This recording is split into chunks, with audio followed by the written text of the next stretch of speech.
In this video, we're going to be reviewing the Smith & Wesson Bodyguard 2.0. The original Smith & Wesson Bodyguard was released back in 2010, later replaced in name by the M&P Bodyguard in 2014, both of which offered in .380 ACP and 6-round single-stack magazines. One of the differences between the previous iterations of the Bodyguard also was it had an internal hammer-fired action system similar to what you see on the LCP Max. Many of them included, for example, integrated lasers, and then were typically known to have a relatively poor trigger or trigger pull. So in July of this year, the new 2.0 version came out and has literally changed the dynamic for the micro concealed carry market. And here's the reason why. There are a lot of choices. There's a lot of small micro handguns that you can carry today, but very few of them, in my opinion, check all the boxes. And the boxes are size, weight, capacity, shootability, accuracy, and reliability. So when I review and consider any one of these guns, I measure them all on these areas, and this is where the new Bodyguard 2.0 really shines. Now, looking at some of the details of the 2.0, and by the way, all of my guns have been safety checked that are on the table here today. The first thing you're going to notice is it is a true striker fire pistol, unlike the 1.0 versions or even the LCP Max, which has an internal hammer system. So when you look at the LCP Max, you can see where it literally has an internal hammer inside of there. This is a true striker fire mechanism. Now, as far as the capacity, when you get the 2.0, it comes with two magazines, a 10-round magazine as well as a 12-round extended magazine. And these are similar in what started a long time ago with the SIG P365, where these little small 10-round magazines that can literally create these compact handguns. And that started with the 365. Of course, the Ruger magazines came out, which look very similar, the Ruger Max, and of course now that's what we're adopting here with the Bodyguard. So the Bodyguard, when you look at the 10-round magazine, this actually fits. I have an average size hand. This fits quite well when I'm firing it. I don't feel like I need the extended magazine, but if you've got a large paw, this does give you a little bit more grip to be able to fire the gun. Now, as far as the micro semi-autos, these typically have tight tolerances. That means they typically, in my opinion, require a break-in period of anywhere from about 100 to 150 rounds. And these are typically kind of fickle, especially when it comes to ammunition. And the Bodyguard is no different. And for example, when I was doing my break-in period, I break in with a few different types of ammunition. The one ammunition that did not fire consistently through the handgun was the Fiocchi Training Dynamics. So this is an ammunition that, in my opinion, I would stay away from on these guns. However, conversely, the PMC Bronze 380 Auto works perfectly, 100% reliable through this handgun. So the point is, you want to be able to try different types of ammunitions because, again, the tolerances are a little bit tighter on these smaller micro handguns, and you want to make sure that from a reliability perspective, you fire the ammunition that works the best through here. Now, one of the things that I do when I typically go through the break-in period is I will also clean the guns thoroughly when I buy them and take them apart, clean them, and then I'll put gun grease on the rails in certain areas before the break-in period to really get the tolerances kind of opened up a little bit and firing better. But again, that's something that I do typically with these micros that I would suggest that other people do as well. Don't just take this out of the box and think that it's going to be 100% reliable. My experience with a lot of these small guns are they do take a little bit of a break-in period to help their reliability over time. Now, looking at some of the other features that make this gun special is the trigger. And you're going to notice that there is a flat-faced trigger on here with a safety pad. So similar to what you would see on a Glock, but this is the full front face of the trigger. Now, in my lineman gauge, when I gauge this trigger pull, it comes in at around 2 pounds, 9 ounces with a really nice reset. This is one of the things that really stands out about this handgun is how amazing this trigger really is and how well the pull breaks. Now, when I first got this out of the box, again, part of the break-in period was this was a little bit gritty on the trigger pull, and it's still a little bit gritty at times when I take it up, but not to a point where it would be a problem. But the great thing about this trigger is, and this is one of the improvements that Smith & Wesson has been making with a lot of their new handguns is these are literally Apex type quality triggers. You don't have to change out these triggers anymore. They work really well right out of the box. And this is a very light trigger on this handgun, which means that it helps with accuracy quite a bit. Now, moving on to some of the other aspects of the gun. First off, are ergonomics. This is a very small handgun compared to other types of handguns out there. I have an average size hand, and you can see how this falls in my hand. Now, to give some contrast, this is a Smith & Wesson M&P 9 full duty, and you could just see the sheer size difference between these pistols. It is truly remarkable how different that they are. Now, let's talk about this in comparison, for example, to other handguns that are out there that are direct competitors. The first one, of course, being the LCP Max. Now, the LCP Max, when you put them up together, it's just a little bit longer than the Max, and then the width is about the same. But the height is about the same as well. So these are both probably the most comparable pistols. Of course, this being an internal hammer fired, this being a striker fired pistol. Now let's compare this, for example, to the Glock 42. The Glock 42 has been out a little bit longer, has a wider, a little bit longer length, and then the height when you put the magazine in there is about the same. This is a true striker fire. The difference, of course, with the 42 is it comes standard with a 6-round magazine as opposed to a 10-round magazine.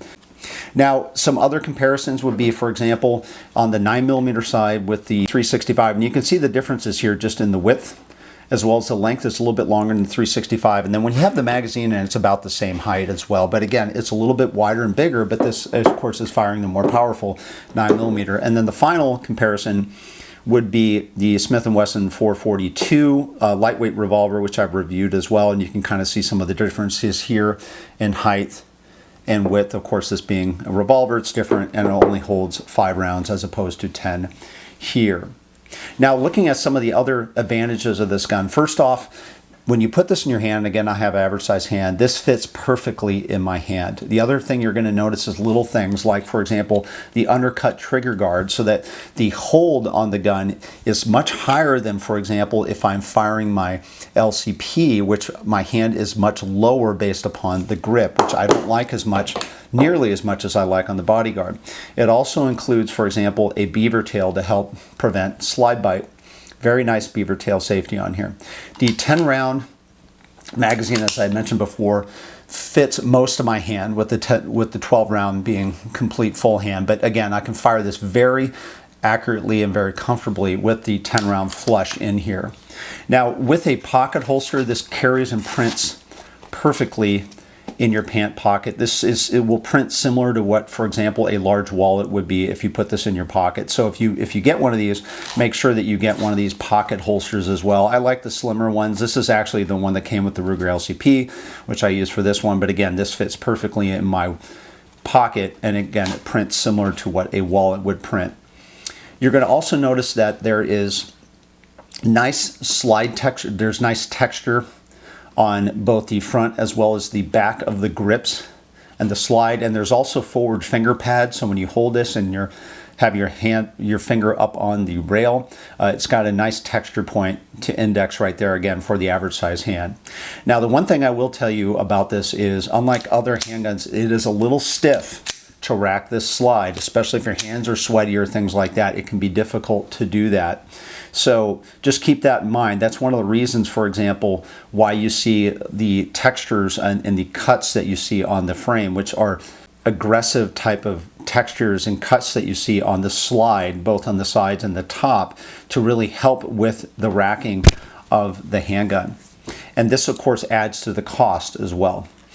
You also have a reversible mag release button, so similar to what you would see on other Smith & Wessons, as well as this is the version with a manual safety. And the manual safety is right here, and it's pretty small and it's stiff. It's stiff on mine, a lot stiffer than I would normally see on other safeties. And for example, in my opinion, one of the best safeties out there is the 365 safeties, because they're very low profile, but they're very easy to activate. And this is not the case with the 365.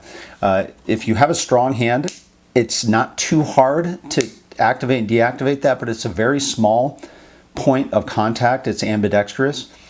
And if you're a female or you have weak hands, it might be a little hard to be able to activate this. So, and I'll talk about that in a moment. It's there. You don't have to use it, but it'll also impact how you want to carry this handgun. Now, as far as the weight of the handgun, this is where it really shines, and including is unloaded, the handgun comes in at 9.9 ounces. Now, if I include the weight of the magazine, it comes in at 11.4 ounces. Now, if I were to put 10 rounds of 380 on the scale, it comes in at 14.7 ounces, which is less than a pound. A fully loaded Bodyguard 2.0 magazine, fully loaded, comes in at just less than a pound. And if you contrast that, for example, with weight of other handguns out there, it weighs almost the exact same amount as the 442 unloaded. And then if you compare that, for example, to the Glock 42, this comes in at 12.2 ounces. The 365, of course, this is 9mm, but this comes in at just over a pound. And then, of course, the closest competitor would be the Ruger LCP Max. It comes in at 9.3 ounces, so just a tad bit less than the Bodyguard. Now, that's one of the great things about this. Again, you have a fully loaded 10-round magazine handgun that comes in at less than a pound. And that's what makes this truly remarkable. Now, that takes us to the caliber. The 380 ACP. Now, according to the manual, it is not okay to shoot plus P ammunition out of this handgun. You have to shoot standard 380 ammo. Now, keep this into context, because in my opinion, and I've talked about this before in previous videos, the 380 is, in my opinion, a fire and flee caliber. You don't fire this for knockdown power and other things like that. This is purely a self-defense round that you use to fire and flee. And as a result of that, even if you're not allowed to shoot the plus P ammunition, this can still be an effective round. And for those who are not familiar, the diameter of the bullet is still the same as a 9mm. The difference is the casing is shorter, the power and usually the grain of the bullet is less than a 9mm. So what I do when I carry these is I typically like to carry the full metal jacket rounds. And in this case, for example, the PMC Bronze, I carry the full metal jacket rounds, and I know a lot of people that do out of these 380s, because I want as much penetration as I possibly can with the 380. And again, one of the benefits about this handgun in a 380 is how accurate it really is compared to my other micros that I've fired. It truly shoots on par with some of my best rounds I've ever shot, even out of my micros and mid-size handguns. And that's one of the things that I think you'll notice, that I noticed as well, which is this is an extremely accurate handgun to fire and comfortable in 380. And when it comes down to it in the end, is rounds on target is what's most important. And the fact that you have 10 rounds to fire out of this, and you can do that accurately, puts this on par with some of the best, if not the best, carry handguns out there today. So again, the 380 caliber, it is a lighter caliber, it is a fire and flee caliber, but again, with the benefit of firing that out of the Bodyguard, is if you can put the rounds on target, that's the most important thing. Now, as far as the slide we talked about before, the slide is a stainless steel slide, and it uses the Smith & Wesson Armorite finish. And as I talked about as well, there's also aggressive serrations on both the front and the back strap. And you're going to need that, because to pull this back and to lock it to run the action, it's a little bit stiffer than doing this with other types of comparable handguns that are out there. At least it is for me. And it's also a smaller slide as well. And this is kind of a slick finish. So you just need to keep that in mind when you're racking the slide on these. It's not easy to do, especially for people that have kind of weak hands. Now, the other thing, some of the other features on here are the sights. So the sights have a front and back dovetail grooved where you can set your windage on your sights. And then the front includes a orange and white tritium night sight, which are great. These are some of my favorite sights to use because you have visibility both in high light situations as well as in darkness. On the back, you have a rear wide notch cut with grooves to prevent reflection on it. So this is really a great sight system to run in this handgun, and it works perfectly for this. As I've mentioned before, these have tight tolerances, typically it's 380s, so I recommend a break-in period when you use these. Grease the rails, clean them up really good, and test all of your ammo. And make sure that whatever ammo you're running out of the handgun is the ammo that is most 100% reliable out of here.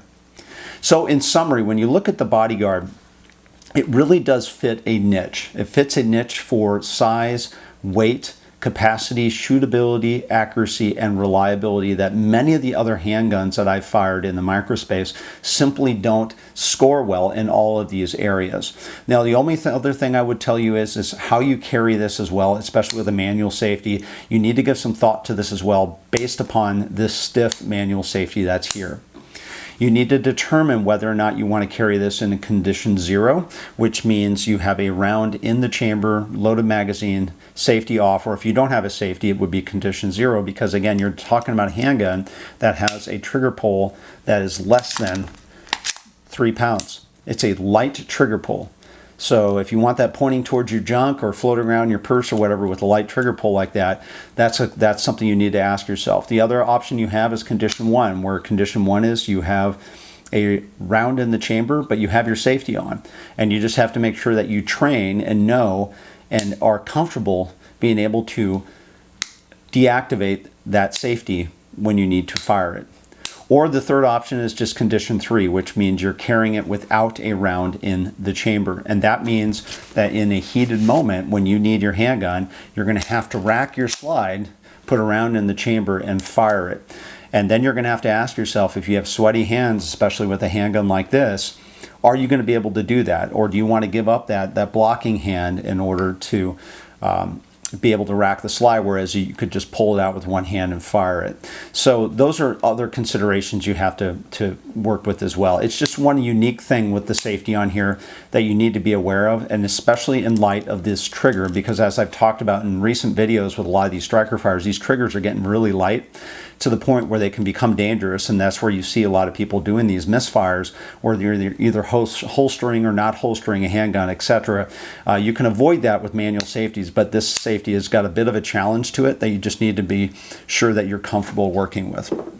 So in summary, would I recommend the Bodyguard 2.0? Absolutely. In my opinion, this is probably the best, if not the absolute best, concealed handgun I have literally found based upon all the categories that I've mentioned before. And if you want something lighter than a 9mm and you're comfortable shooting a 380, or you want something that literally weighs less than a pound, fully loaded, that you can put in your pocket and doesn't print much at all and you feel comfortable with, the Bodyguard might actually be the best concealed carry handgun on the market today.